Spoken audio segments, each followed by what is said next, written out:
No run game for the Bills against the Jaguars. Josh Allen says no problem. I'll tell you how he got it done today on Locked On Bills.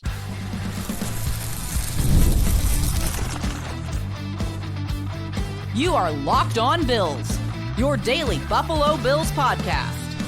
Part of the Locked On Podcast Network, your team every day. What's up, Bills Mafia? It's Joe Marino, author of the Herd Mentality Substack, co-host of the Locked On NFL Scouting Podcast, co-host of the NFL First Read Podcast, and I'm your host of Locked On Bills. Locked On Bills is a proud part of the Locked On Podcast Network, now the #1 sports podcast network. I want to thank you for making Locked On Bills your first listen every day, and a big welcome and shout out to our everydayers. You know who you are. Those of you who never miss a single episode, I appreciate y'all being here very, very much. Well, folks, welcome in. I'm taking the time to study the ALL-22 coaches film from the Bills' 27-24 win over the Jaguars, and I want to share with you my top takeaways. And so we got a lot to do.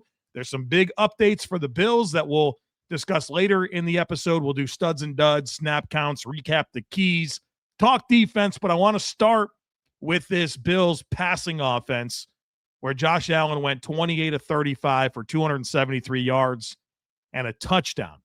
He was tremendous in this game, and in studying the tape, you really got an appreciation for just how smart he was in this football game, how comfortable he was reading the defense and knowing where to go with the football and making accurate passes. His completion percentage over expectation was 14.1% of the quarterbacks from the wild card round. The next highest was 6.7%. And what I loved about this game is there was a lot of different elements to this passing offense where, let's be honest, this has been a passing offense that is very reliant on yards after the catch, and that really didn't happen in this game. Only 37% of Josh Allen's production throwing the football came after the catch. That's 20% less than it's been throughout the course of the season. There was not a lot of bonus yards after the catch for Josh in this one. He also had a very quick trigger in this game. His average time to throw was 2.4 seconds, 2.46 seconds, which was the fastest of any quarterback from the wild card round. And for the season, his average was 2.7 seconds. So he got the ball out a lot quicker than usual, and that also included a lot of throws down the field. And he also was willing to just take what the defense gives him. 20% check down rate in this game. For the season, it was 8.7%. And so I thought you saw a very decisive Josh Allen that consistently did the smart, right thing with the football and picked his spots to be aggressive. He had the perfect approach to this game, and it's been a while since I feel like I've been this satisfied with a Josh Allen performance. We knew that the Jaguars were going to play zone coverage, and they did. They came into this game running zone coverage over 80% of passing snaps. They were 82% in this game. And I thought Joe Brady had a really good idea for how to maximize the Bills' opportunities against zone, and he accomplished that by moving the launch point for Josh Allen. You know, when teams are playing zone coverage, that means eyes are in the backfield cueing the quarterback and then working into throwing lanes. And so what I thought the Bills did a very good job of was moving the launch point, not necessarily like roll out passes and making it a half field read. I'm talking with a play action fake with Josh Allen kind of dovetailing a little bit that just kind of moved the coverage. And then Josh Allen was able to utilize that to throw the ball to where that spacing was now compromised because their eyes are on the backfield and they're moving with Josh Allen. There were several throws down the field that were created because the Bills were willing to move that launch point, not necessarily a rollout, but kind of a play action fake with a dovetail that had Josh Allen just changing those launch points a little bit. And I thought it created some space down the field, and Josh Allen was able to take advantage. One other thing that was different in this game for the Bills passing offense was how frequently and effectively Josh Allen threw to his left. It's something I've been talking about, I feel like, over the last month or so of the season, where throws to the left were either missed throws or they just didn't happen. Josh Allen 10 for 10 on throws outside to his left in this football game. And so that was a nice little tendency breaker that created itself kind of down the stretch this season. The Bills did mix in play action. Josh Allen goes 8 of 10 on play action for 80 yards. They use screens, 5 of 5 for 43 yards. But I also really loved some of this, just the traditional drop back passing. And it doesn't have to be play action screens all the time. You can ask Josh Allen to execute regular drop back plays, and there was some very effective moments. And I thought Josh had the right process, eyes on the safeties, understanding where the space was going to be available, and slotted the football over and over again. I love seeing those rhythm outbreaking patterns that he was able to hit for some big third down conversions, one to Kincaid, one to Brandon Cooks, one to Gabe Davis, where, hey, it's 3rd and 4. You've got a rocket arm quarterback. Go ahead and throw an outbreaker to the wide side of the field. Josh can slot that throw, and that's very difficult to stay leveraged if you are a defender in that situation. And you know, it's not like he's got a pea shooter of an arm like Tua. You know, Josh has got a rifle, and so he can hit those outbreakers to the wide side of the field, and the Bills utilize that several different times. And I feel like those throws have just kind of been missing from this offense, and you've seen them kind of come back more recently. And maybe that has a lot to do with having a Brandon Cooks and having a more healthy Dalton Kincaid. And, you know, certainly Gabe Davis is not going to be available the rest of the year, but, you know, the trust that Josh has in Gabe Davis to, hey, win that leverage battle. And Josh can fit that throw between the receiver and the sideline and hit those. Tyrell Shavers on one of the early third downs ran an unbelievable comeback route where he was facing off-man coverage, and he was able to kind of bend that stem back inside, manipulate the corner, and then just really stop on a dime and work back down stem for a rhythm completion. It's like so refreshing to see it because you know Josh can do it. It just felt like it's not been a big part of this offense in ways that it should. And I was really, really excited to see those elements kind of come back and then be really effective in this game, especially when you kind of know you're going to get this zone defense and you know you're going to have to slot some of those throws. And Josh Allen was magnificent doing so. I mean, you very, very little in the way of criticism that I would extend to Josh Allen in this game. I thought he played really smart, really clean, accurate throws to all levels of the field, to all directions, and did so despite a run game that is typically very good, but wasn't in this game. And so we'll talk about that rushing offense and maybe where some of the challenges were on the other side of it. So folks, be sure to stick with me. If you've ever hired someone who looked good on paper but wasn't the right fit for you, you know how important that is. When you want candidates who truly match what you're looking for, you got to trust Indeed sponsored jobs. If you're hiring, well, Indeed is all you need. Stop struggling to get your job post seen on other sites. Indeed's sponsored jobs puts your post at the top of the page and helps you reach the right candidate faster. If I needed to hire someone, I'd go straight to Indeed and be very specific about what I need. Real experience, not just a resume buzzword.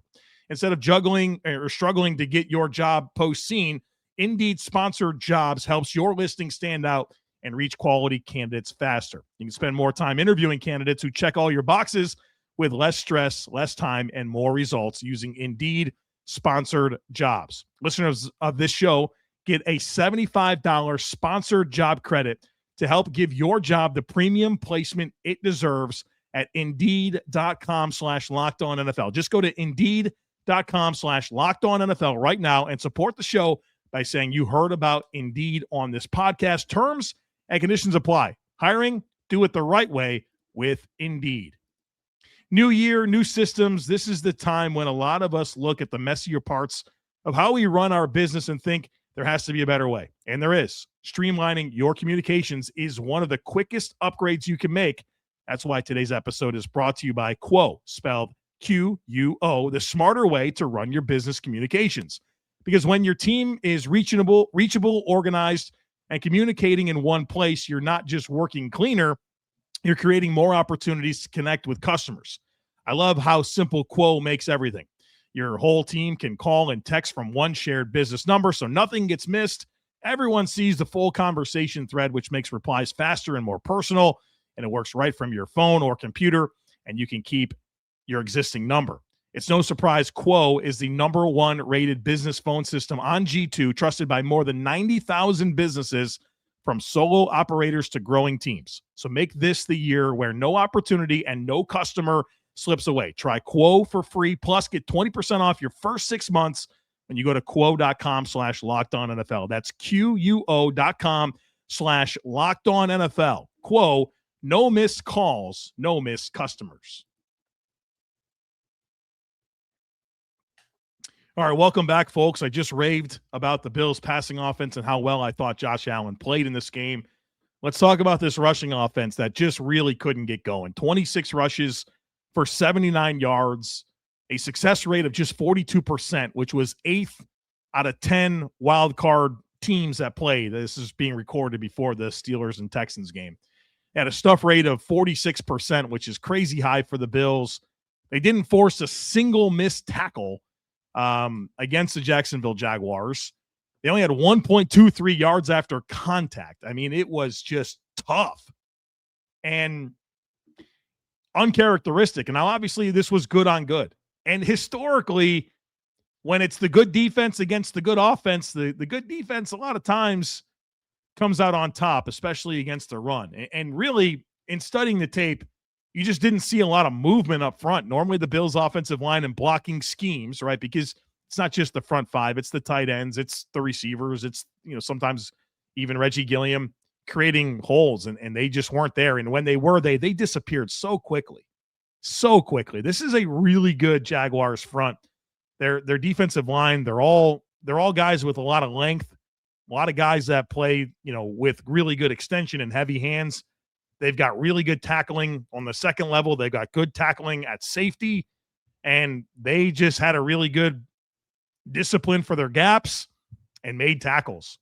And so I'm watching this game, and early on, I was thinking to myself, maybe the Bills got to get away from some of these condensed sets. And what I mean by that is, you talk about the formation of the offense, and a lot of times you can see a spread out formation where, you're really using the full width of the field to kind of spread people out.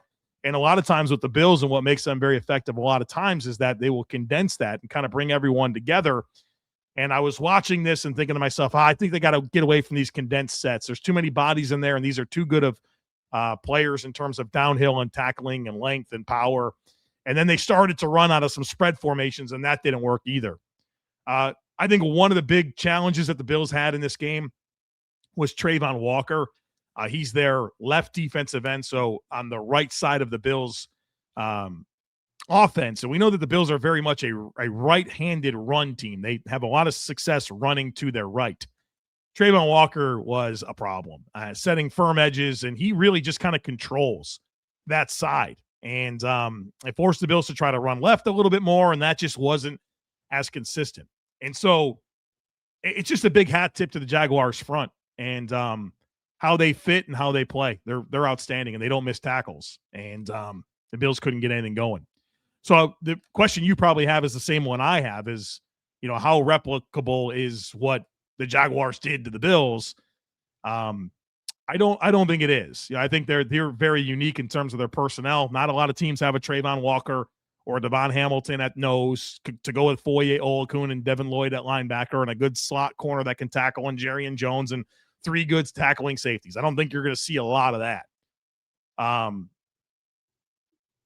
So that gives me a lot of hope, but they were disciplined and they did a good job. We'll see what happens against Denver. I think the Bills will run the ball a lot better against Denver, who have a smaller front. And so we'll obviously talk Denver the rest of the week, but I don't find myself super concerned about how replicable that is. All right, so one of the things we started doing here is I give you a reminder of my keys for the Bills in the game, and then we'll talk about how it went. So I had 3 keys for the Bills offense against this Jags defense. My number 1 key was when they run the ball, they have to use zone runs. Well, they did. They had 13 zone runs versus 4 gap runs. Well, the problem is they just weren't very effective. Now, they were better with the zone runs. I think the Bills had 4 gap runs for 6 yards. So they were a lot better with their zone runs. But ultimately, neither was effective. But I think the Bills had the right idea where, hey, yeah, we need to be zone heavy with our rushing offense.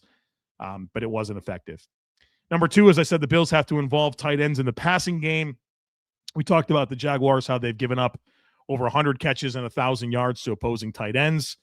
The Bills did involve tight ends. I wouldn't say that they were heavily featured. We've certainly seen them featured more in other games, but they still had an impact. 6 catches for 58 yards and a touchdown on 8 targets to Dalton, Kincaid, and Dawson Knox. You think about the drive that ended in a Dalton Kincaid touchdown. There was a huge first down throw over the middle of the field to Dawson Knox, which back to segment 1 was exactly the whole moving of the launch point to find move the defense and get the ball to Dawson Knox. And then obviously the touchdown throw to Kincaid. So in some big moments that happened, you had another third down conversion thrown to Knox and another one thrown to Kincaid as well. So there were some meaningful moments. And so they were a factor. I wouldn't say that they were heavily factored. Obviously, Khalil Shakir was kind of your primary guy, and Cooks was second on the team in receiving. So they were involved, but maybe not to a huge degree. And then number 3, as I said, that the Bills needed to work the intermediate throws in this game. We talked about how the Jags have a modest pass rush. They had an okay safety group and just kind of challenge them. And I thought they did a good job of that. Josh on throws 10 or more yards down the field was 7 of 12 for 135 yards and a touchdown. 31% of his throws went 10 or more yards down the field. And I wonder if that would have been even higher if the Bills ran the ball well, because I do think that a lot of the opportunities that were present for Khalil Shakir in the passing game were really just extensions of the run game or trying to find other ways to get some efficiency going with the offense. And so I think there's a chance that if the Bills actually ran the ball well, that more of that, the passing would have been down the field as opposed to feeling like you needed to involve Shakir on some shorter throws to get those yards that you're typically counting on from your traditional rushing offense. Let's talk offensive snap counts. The Bills ran 63 snaps of offense. Josh Allen, all 63 snaps. James Cook, 38. Ray Davis, 20. Frank Gore, 4. Reggie Gilliam, 9. At tight end, Dawson Knox, 30 of 63 snaps. Kincaid, 28. Spencer Hawes, 22. And Alec Anderson played 3 snaps. At wide receiver, Khalil Shakir, 45 of 63. Tyrell Shavers, 34 of 63. What a game he had. I know it was only 1 catch for 14 yards, but it was an awesome route. His work as a blocker was tremendous. He almost blocked that punt on the first drive, and it was an awesome move. I was excited to go back and watch it on the ALL-22 film, and he kind of gave this hard jab step to the left and then split a double team. And if he puts his hands out instead of up, I think he blocks that punt. Shavers it's always in the margins for that guy. He's the perfect depth receiver. And just every week I enjoy watching him more and more. And by the way, if you want to see the ALL-22 film clips that I put together, you go to thejoemarino.com, join either the subtext or the Substack. You get a ton of extra content, ton of extra features, but also you get, I think it's 57 minutes of me breaking down these plays. So I'd love for you to be part of that. Go to thejoemarino.com to learn more about that. Brandon Cooks, 30 snaps, Keon Coleman, 27, and then Gabe Davis, 25, and then all 5 of the offensive linemen played all 63 snaps. All right, let's talk about this defense a little bit, and we'll start with the pass defense. I thought they did a great job. Trevor Lawrence goes 18 of 30 for 207 yards, does have 3 passing touchdowns and 2 interceptions. I loved watching the Bills secondary in this game, except for Jordan Hancock. But we talked about this on the reaction show. It's not hard to come away with this takeaway, but the way that they competed at the catch point was really, really outstanding. They contested everything. Trevor Lawrence had 12 incompletions. 9 were forced because the Bills broke up a pass. Obviously, Trey White was monumental. And he just had such a great feel for this game with the spacing and how to cap routes, how to drive into throwing windows and make plays. He was awesome in this game. And so where I think the Bills had a lot of success is exactly what we talked about when I brought up that Patriots example, where it was a hot Drake May, a hot Trevor Lawrence, a hot team. They had won 10 in a row. The Jags had won 8 in a row. What'd you do to stop them in the second half where Drake May did nothing, right? He was like 5 of 12, got sacked 3 times and threw a pick. And we talked about, you just kept on changing the looks. You disguised your coverages. You were really diverse with your rush schemes. And the Bills did all of that. And mix zone and man very effectively, but to me, it was really the disguise elements of the coverage. And I went through a ton of this on the all-22 clips that I shared, where the presentation that they were giving Trevor pre-snap was really different post-snap, and some really unique spins. And there were times where the Bills were going to play cover 2, and Christian Benford would be the half-field safety, and Cole Bishop was the corner. And you wouldn't expect it based on the alignment, and really showing some one high looks and getting into cover 3 and sometimes into quarters from there, or cover 6. The rotations were awesome. And I think if you're involved in social media at all, and you follow different film people on Twitter, you're going to see a lot of praise for exactly that. And I put a lot of it on the film clip, so I encourage you to become part of that. The downside of the pass defense was Jordan Hancock. It's a tough spot, right? Obviously, Jordan Poyer was the starter, and Jordan Hancock's a rookie. Not a rookie that hasn't played at all this year, but you could tell the moment was too big for him. They complete 3 of 3 passes for 63 yards. Remember, Trevor had 207 yards. 3 for 3 for 63 against Hancock's coverage. 2 of those on third downs. 1 to 3rd and 4, 1 to 3rd and 2. And then they hit that big lollipop throw to the middle of the field. That's on Jordan Hancock. He's the middle of the field safety, and he is just not leveraged correctly. He has a speed turn to try to get back in position, and he's just not there, and gives up a big play down the field. And then on the Travis Etienne touchdown, he completely whiffs on the tackle. I mean, the guy was a mess. So I have a level of grace based on the circumstances, but I mean, he hurt the team. I respectfully, if Jordan Poyer finishes that game, the Bills might win by a couple scores. That's how consequential it was that Hancock had to play as much as he did. I thought the pass rush was effective. Of course, they didn't get a bunch of sacks. They got 1 sack, but they pressured Trevor Lawrence on 42% of his dropbacks. They had a pressure rate over expectation of 11.04. And those are really good marks for the Bills. Since week 10, the Bills' pressure rate was 32%. They got it over 42% in this game. And their pressure rate over expectation was negative 1.35%. This week, they were 11.04%. So a major improvement in pass rush. And I think the coverage piece obviously helps the rush. But I do shout out Greg Rousseau. Joey Bosa, the pass rusher, was mostly very good. Daquan Jones had some good pass rush. Deion Walker had some good pass rush. And that's what I really liked about it. It wasn't necessarily that they had to manufacture it with, back 7 players. You had defensive linemen that kind of got it done.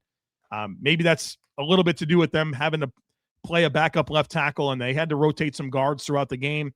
But nonetheless, you've seen that happen in the past, and the Bills couldn't get pass rush. So I thought they had a good overall performance with their pass rush relative to the standard that the Bills have set for themselves since week 10. All right, we got more to do. We'll talk about the run defense, my keys, defensive snap count, studs and duds, and then some huge injury updates, including potentially getting Ed Oliver and Curtis Samuel back. So we'll talk about that here in segment 3. So folks, be sure to stick with me. Let's be real. No one starts a business for the joy of calculating tax withholdings or managing payroll spreadsheets. That's where Gusto comes in to take the stress out of payroll, benefits, and HR so you could focus on running your business and supporting your team. Gusto is the all-in-one, remote-friendly payroll and HR platform that makes managing your team simple, transparent, and fast. Whether you're hiring, onboarding, or paying employees, Gusto helps you do it all from one place without the hassle or hidden fees. You get unlimited payroll runs for one monthly price, which means no surprise charges at the end of the month. Gusto's automated tools like letters, onboarding materials, and direct deposits will save you hours every week. And knowing you can reach certified HR experts at any time gives you real peace of mind. So check it out. Try Gusto today at gusto.com/lockedonnfl and get 3 months free when you run your first payroll. That's right, 3 months of free payroll at gusto.com/lockedonnfl. One more time, that's gusto.com/lockedonnfl. The playoffs are here, folks, and FanDuel is officially in playoff mode every game day during the NFL playoffs. FanDuel is giving customers even more ways to get in on the action because right now, every NFL game day, FanDuel is giving you a profit boost pack that's going to be waiting for you inside the app. Every playoff game day, you'll see a pack loaded with multiple profit boosts so that you can apply those boosts to the bets that you like the most. Make sure you open that profit boost first thing on game day to see what boost you want to apply. And the boost will let you lean into your game day instincts, whether you're backing momentum, defenses, quarterback play, or coaching. I took advantage of this on Sunday.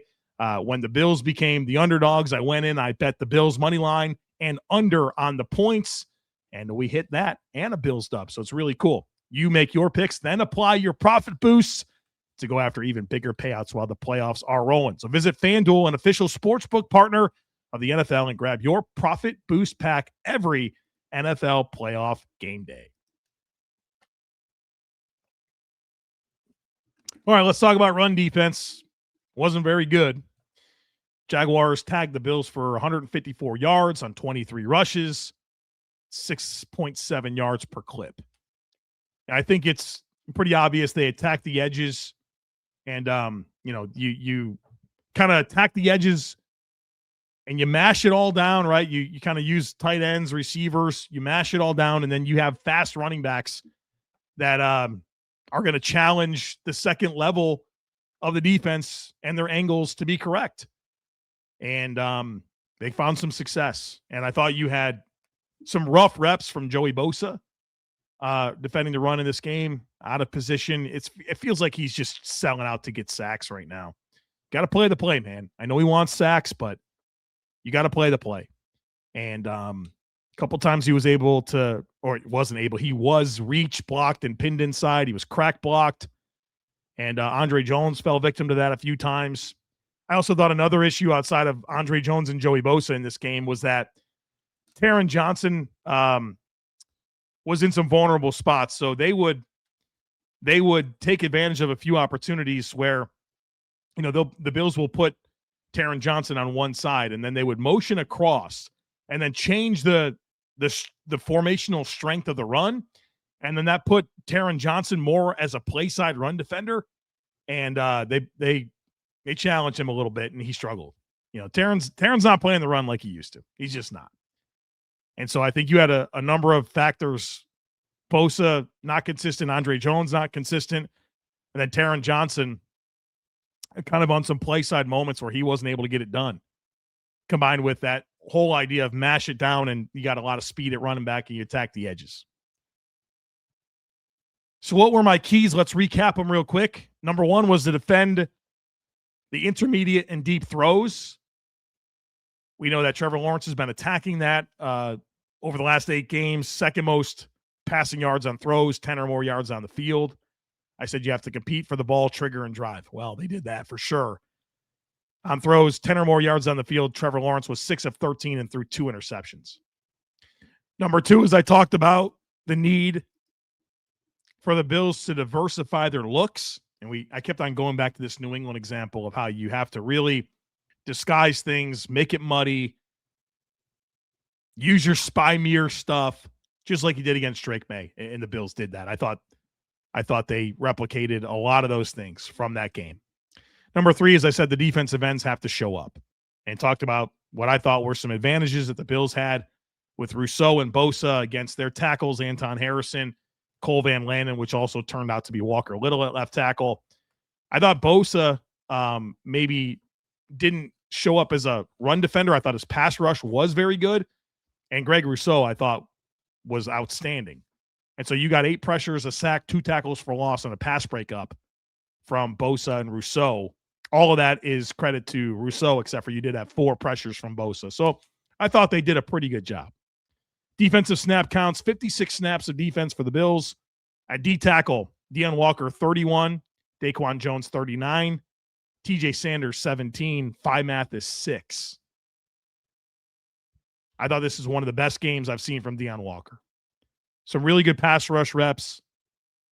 Really good run defense where I thought his consistency, stepping the right way and playing with decent leverage and playing behind his hands was really good.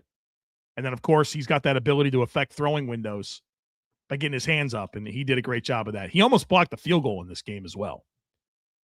At defensive end, Greg Rousseau, 45 of 56 snaps. Joey Bosa, 31. AJ Epinesa, 23. And Andre Jones, 13. It's time for Epinesa to make a play, right? It's been a minute. This guy seems to disappear down the stretch every year. Ready for an AJ Epinesa splash play.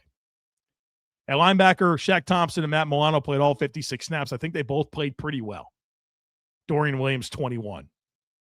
I like Dorian Williams. I think he's a perfect third linebacker. At corner, Christian Benford, all 56, in addition to Tre'Davious White. Taron Johnson played 44 snaps. At safety, Cole Bishop, all 56. Jordan Hancock, 33. Jordan Poyer, 23. Cam Lewis, 0. Thought that was interesting. He did play 11 special team snaps, but no defensive snaps for Cam Lewis. And so whether that's the dime roll or, Jordan Poyer got hurt and Jordan Hancock went in and struggled, Lewis didn't get an opportunity. And I was hungry to see Cam Lewis after all the blunders that Jordan Hancock made. Studs and duds. My studs this week: Josh Allen, Khalil Shakir, Matt Prater, Tre'Davious White, Cole Bishop, Shaq Thompson, Deion Walker, and Greg Rousseau. My duds: Jordan Hancock and Joey Bosa. I like I said, I thought Joey Bosa played the pass well, but I think that came at the expense of some run defense. And you're a veteran player that was brought in for these moments. You got to play discipline. And so I expect a lot more out of Joey Bosa next week against Denver. Certainly an opponent he knows well, right, from his time as a Chargers player in that AFC West. Some updates real quick from Sean McDermott, who met with the media on Monday afternoon. Josh Allen is sore. Duh. Gabe Davis, unfortunately, tore his ACL. He's out for the year. Feel bad for Gabe Davis. This is a couple times now where he's been in contract situations and knee injury, right? And it's the same one that he's been battling. So I hate that for Gabe. Dalton Kincaid is good to go. There was a picture that surfaced after the game of him in a boot. And Sean McDermott said that was precautionary and he should, I know he's battling through a ton, but I don't think there's anything new there other than probably you got to know this guy's knee has been a problem for a while. And I'm sure that when your knee's an issue, it probably affects your hamstrings and your ankle. And so, there's a lot going on with Dalton Kincaid, and but it doesn't sound like there's anything new to be concerned about with Dalton Kincaid. How about this one? The 21-day practice windows for Ed Oliver and Curtis Samuel will open this week. So those guys are going to practice this week, and I'm sure how that goes will dictate if they're going to play on Saturday against Denver. Need them both, right? It's hard to know what to expect. It really is. But based on the injuries that this team has sustained, it's nice to know that you got a chance to get one or both of those guys back. Even if they play 20% of the snaps, they could help this team. Tyrell Shavers, his knee is still being evaluated. Sean McDermott said, we'll see where it goes. He finished the game, but it's kind of gimpy on a special teams play. He gutted it out, but we'll see where that goes. Terrell Bernard, Max Harrison, and Ty Johnson are all improving. Jordan Poyer's not going to play on Sunday or Saturday against Denver. Sean McDermott said he's week to week with a hamstring injury. That's obviously very concerning. I hope the Bills have the right plan for what they're going to do next to Bishop. And then as for Matt Prater, Sean McDermott said he's in a good spot and will practice in some capacity this week. And then we'll see with Damar Hamlin, right? I know there's some, obviously, with the safety situation, people are suddenly very curious about Damar Hamlin and, Sean McDermott with the classic, we'll see where it goes. So some big updates and we'll see where it goes, right?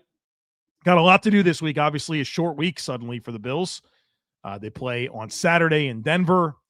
And that's a tough draw because, Denver is coming off of a bye and the Bills played on Sunday. So the Bills get a short week against a team coming off the bye. I have no idea how this is even possible. It happened to the 49ers too. They're going to play the Seahawks on Saturday after they played on Sunday. There's got to be a rule that if you're the 1 seed and you're coming off the bye, you got to play on Sunday. We can't be doing this. That makes no sense. No sense at all. But, the NFL is going to do what the NFL is going to do to maximize their earnings. I think they're going to be okay, whether those 1 seeds play Saturday or Sunday. All right, so I'm going to do my primer. Our next episode is going to be my primer on Denver. Then we'll have crossover Thursday with the guys from Locked On Broncos. And then our Friday episode will be our final thoughts, injury update, and predictions. So got a short week, but we'll fit it all in and get ready for this Broncos game on Saturday. So don't miss anything. Make sure that you're subscribed. Would love it if you took a second to rate, review, and share the podcast Have a great rest of your day. Go Bills. And I look forward to catching up with you again real soon.